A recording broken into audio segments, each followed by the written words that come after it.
It's not that hard to imagine that, is it? I mean, you've had situations like that in your house where you were just shocked at the way someone responded. And it can be funny, and it can be fulfilling, and it can also be really frustrating, can't it?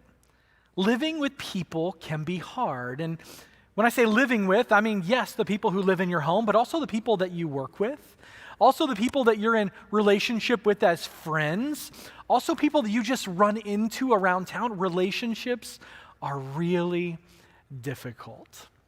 In fact, I think that's one of the reasons that the recent Gallup poll revealed what it did.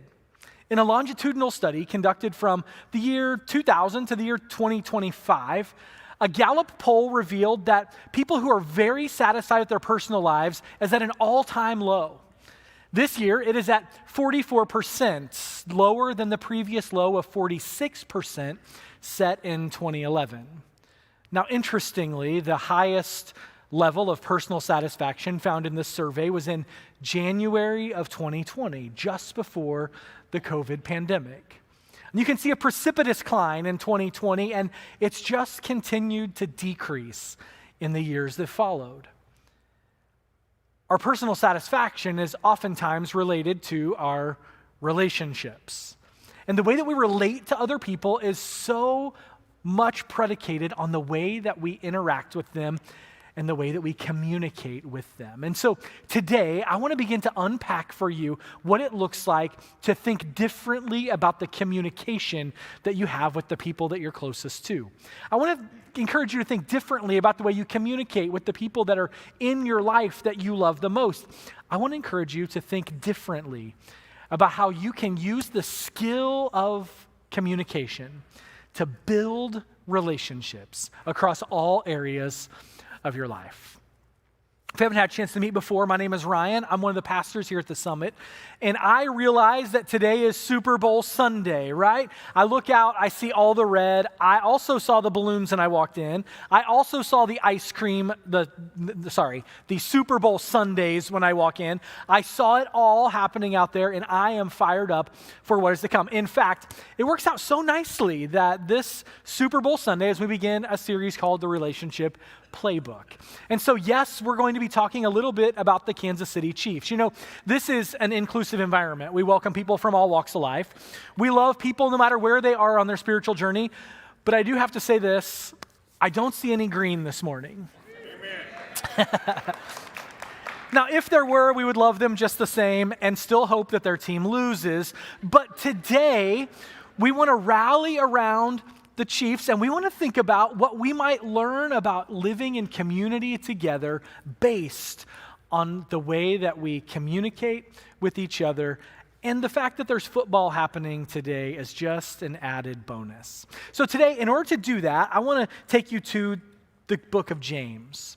James is a book of the Bible that was written by a guy who is a half-brother of Jesus. Now, if you're doing the math in your head, you're thinking, how is he a half-brother?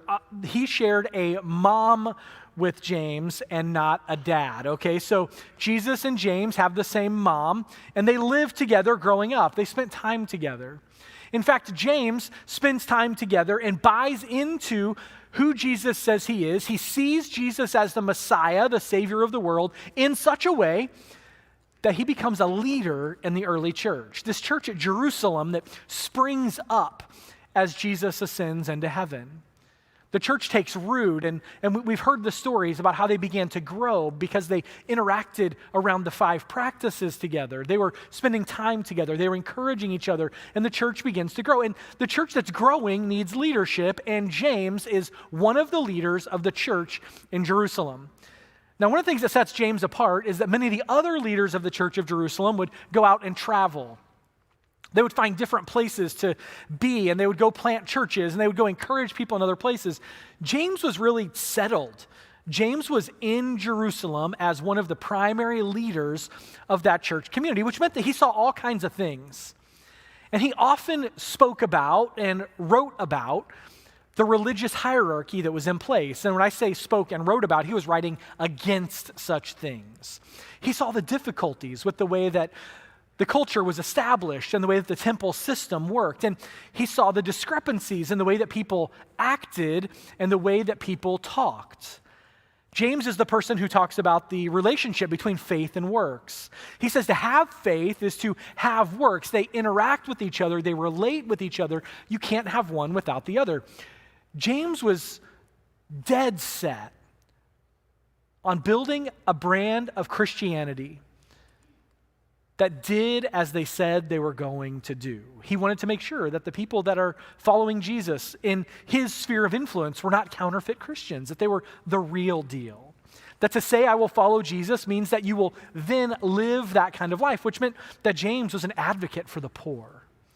He always looked out for the downtrodden and the outcast. He spoke specifically about the orphans and the widows. James brought a brand of Christianity to the Jerusalem church that was truly making a difference. It was truly a reflection of who Jesus was and the way that he lived his life on earth. And so James writes, and with a very direct style. Some of the things he writes today may feel a little bit like he's stepping on your toes. It may feel like he's been sitting in the corner as you've been interacting with your significant other. It may feel like he's been reading your social media posts or your emails. James might step on your toes just a little bit this morning because it's very important to him that those who call themselves followers of Jesus are living in a way that honors other people. And he speaks very directly about what that means beginning in James chapter 3, verse 2. He says, "Indeed, we all make many mistakes. For if we could control our tongues, we would be perfect and could also control ourselves in every other way." Now, I just want to hang out at the beginning of this verse for a second, that we all make many mistakes. It's easy to acknowledge the mistakes of other people, isn't it? I mean, there's this phrase, it's the word polis patio. That's the Greek phrase that James wrote here. And the word polis is spelled P-O-L-Y, which means many, right? We get that, many. And patio is an offense. So many have been offended. And so if I think about many people being offended, it's easy for me to point my finger at other people who have done the offending, right? It's like, of course, other people have offended other people. And I absolve myself from responsibility, I remove myself from the equation, and I set myself free from listening to what James is writing. The problem is, here's what James says. He says, polus patio hapas, which means, in many things we offend. And then he clarifies it with this one word, all. All of us offend other people. In other words, James says, what I'm about to say about the way that you speak and the way you interact with others isn't for someone else. It's for you, specifically and directly. In order to illustrate what he means, James lays out 3 examples of the power of a person's words. Verse 3. We can make a large horse go wherever we want by means of a small bit in its mouth. If you've ever ridden a horse, you know how this works. You put the saddle on, you make sure it's super tight, right? And then you put the bridle on, which goes up over its ears, and there's a bit that slides in its mouth. There are all kinds of bits. Here's a picture of some of them. They work in different ways. They put pressure in different places. They encourage the horse in different ways. And each of these has a specific reason. It's like when you get the tongue, you get the tongue under control, the rest of the horse is going to go to that place because this 1,200-pound animal wants to go where it wants to go.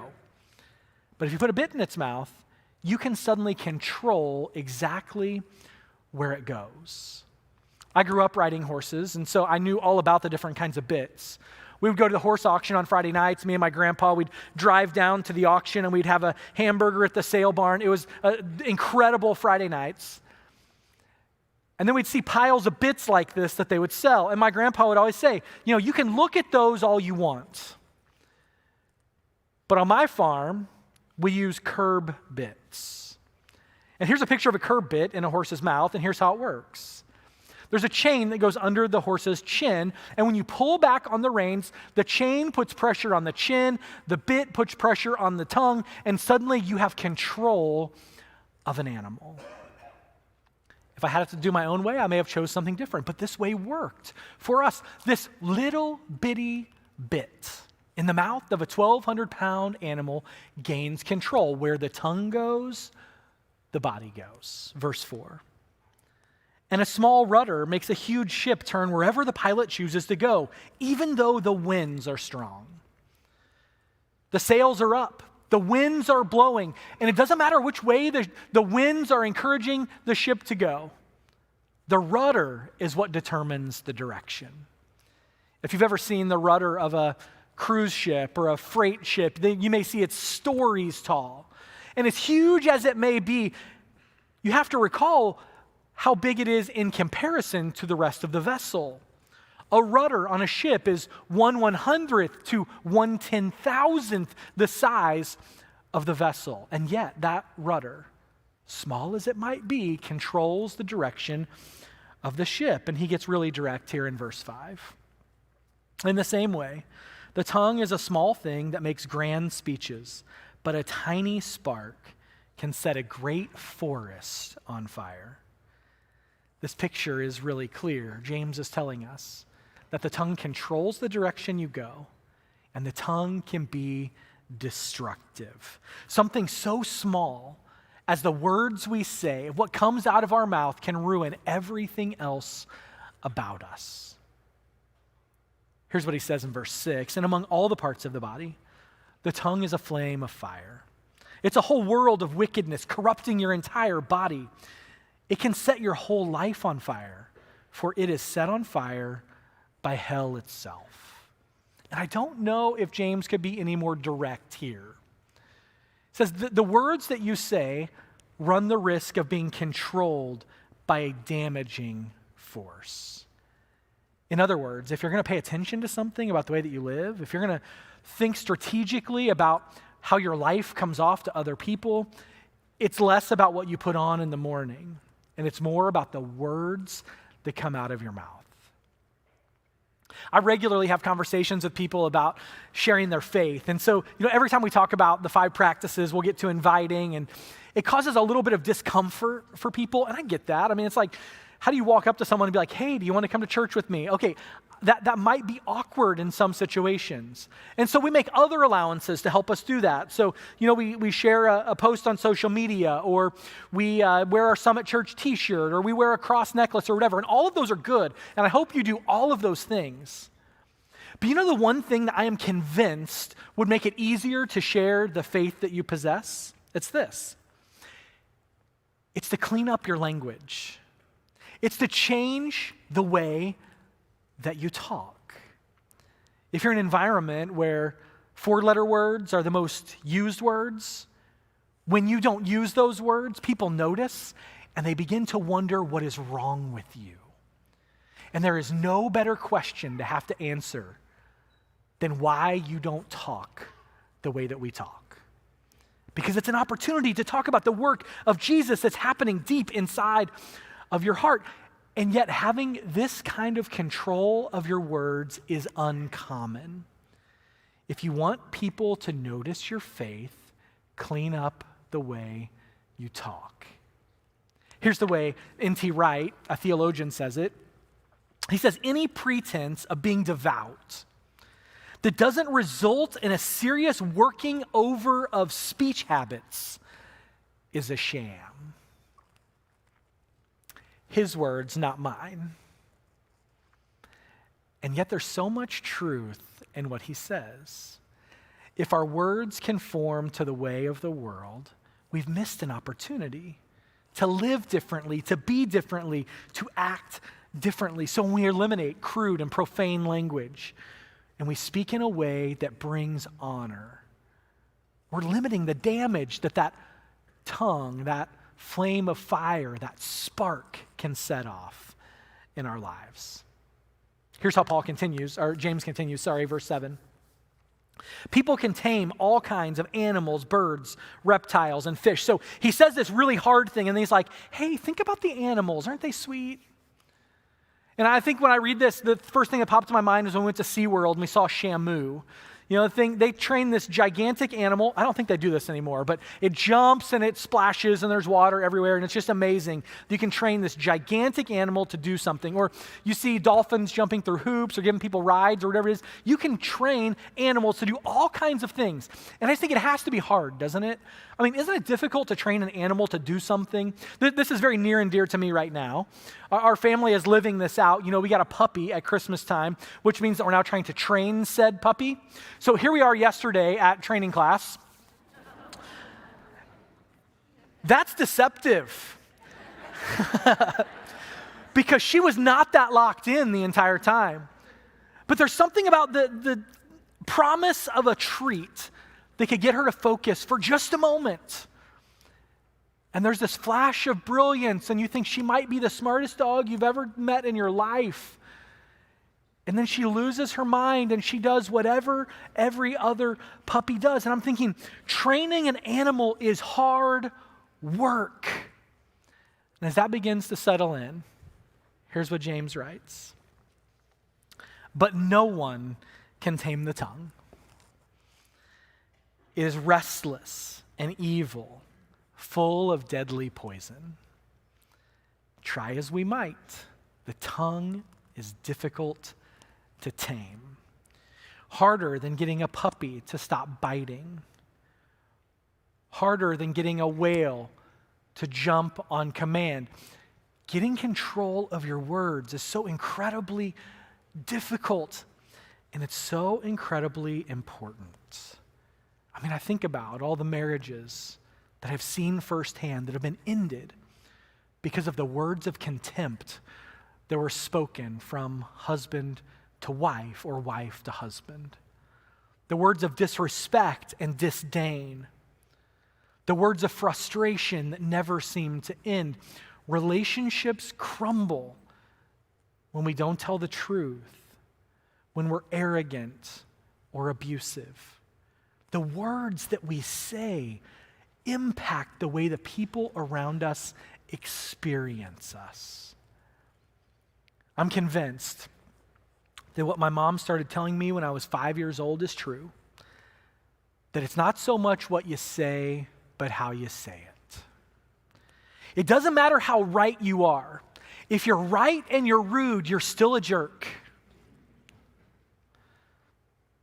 The way that we communicate makes all the difference in the world. Words are powerful. And so today, I just want to spend a few minutes unpacking for you this part of the relationship playbook, to share with you 3 things that you can do to help your words shape your relationships in the way that you would want them to be shaped. So, the relationship playbook, number 1, be careful what you say. Be careful what you say. I'm going to start with the way this works out in the game that's being played today. If you're a team in the locker room, you want to make sure that you don't give the other team any bulletin board material. You know what I'm talking about, right? I'm talking about this, like when the mayor of Cincinnati said that they were coming to play at Burrowhead Stadium. That did not go well for them. That has not aged well at all. And I'm hoping this one won't either. The time that Nick Sirianni, head coach of the Eagles, was yelling, "See ya," at the Chiefs fans when they beat us here at Arrowhead. I hope that those fuel the Chiefs. They give them a little extra something in the moments to come as the game is played this evening. But being careful what you say goes beyond the sports that we watch, and it goes right into the relationships that we live. Here's what Proverbs 21:23 says. Watch your tongue and keep your mouth shut, and you will stay out of trouble. I'm surprised there aren't more of you writing that down. That can change your life. In fact, a Chinese proverb riffs on that and says this: in a group of many words, there is bound to be a mistake. The less you say, the better you are. And it's true in so many places in our life. Be careful what you say. Number 2, be clear with what you say. Be clear with what you say. Communication is key. Making sure that what you say is received in the way you intended it is crucial. I don't know if you know this or not, but out on the football field, when the Chiefs take the field today, there will be a player on the offense and the defense that has a green dot on their helmet. Do you guys know this? And the green dot on the helmet signifies that that person has a transmitter in their helmet and they're receiving instruction from the sideline. So I think typically that's Nick Bolton and Patrick Mahomes, right? So they will have the information coming into their helmet, the play call from Spags or Andy Reid or whoever's sending it in, and then they communicate it out to the rest of the team. And so communication becomes really important in this moment to make sure that everyone knows exactly what it is they're supposed to be doing. It can't be like it is in the backyard. You're just like, hey, you go up there and, go towards the fire hydrant and you just run at, the neighbor's house or whatever. It's like, it has to be very specific and dialed in so that what is said exactly is heard exactly, so that everyone is where they need to be. So let me give you an example of this. Last year, this play was called Trips, Right, Bunch, F Shuttle, Tom and Jerry, Right, Yellow. And that means absolutely nothing to me. But do you know what it meant to the Chiefs? It meant this. It meant a game-winning play that won the Super Bowl because everyone on the team knew exactly what to do when that play was called. It was spoken, and it was heard as it was intended to be heard. The communication was clear. I love what this proverb says in the King James Version so beautifully. A word fitly spoken is like apples of gold in pictures of silver. This proverb is alluding to the temple columns that are on the outside that people can watch and view and see how beautiful they are as they're constructed. And out of gold, there's fruit that encircles the columns. And the writer of the Proverbs is reminding us that when we choose our words carefully, a word fitly spoken, the right word at the right time becomes a thing of beauty, and it brings people together. When we're clear with our communication, it honors other people, and it enables them to experience us the way that we intend to be experienced. So be clear with your communication. Be careful with what you say. And number 3, be consistent with what you say. The way you live is the way you talk. If you watched the Super Bowl rally last year, the parade made its way down and the players gave all their speeches, and it became really clear from the very first moment they started talking there that the goal was not simply to play another season of football this year, but the goal was to win their 3rd Super Bowl in a row. The goal was the three-peat. They've talked about it all the way along. The message never changed. When the people talked nonsense about the referees or about how close the games were, they didn't care because the goal was still in front of them. Who they wanted to be and what they wanted to become was crystal clear to them. Our words are often imperfect, but they're always a desire of our hearts. Luke 6:45 says, what you say flows from what is in your heart. What you think about, the way you speak, the way people experience you comes out of your mouth. If all you can talk about is negative things, it's probably because there's some negativity going on in your heart. If all you can talk about is the things of Jesus and the gospel and restoration and reconciliation, it's probably because that's what's going on in your heart. If you're stressed and angsty, that begins to come out in the way that you talk to other people. Now, I don't know about you, but in just a little bit, we're planning on watching a football game. We're going to gather with the same people that we've watched the last several football games with, the last 2 Super Bowls, the last 2 playoff victories. Nothing can be different because we have to do our part, right? And we are going to. And I hope that there's a new play that's drawn up that scores a touchdown. But I also remember this. A playbook is for ideal circumstances. And eventually you just have to do whatever it takes to win the game. And the same is true today in the football game as it is in our relationships. But I'm convinced that if you will be careful what you say, if you will be clear with what you say, if you'll be consistent with what you say, that it will set you up to have relationships that will be successful as well. So my hope is that you'll write these plays down. My hope is that you'll live these plays out And I hope that in the end, you will see what a difference it can make when you choose to live like this. Will you pray with me?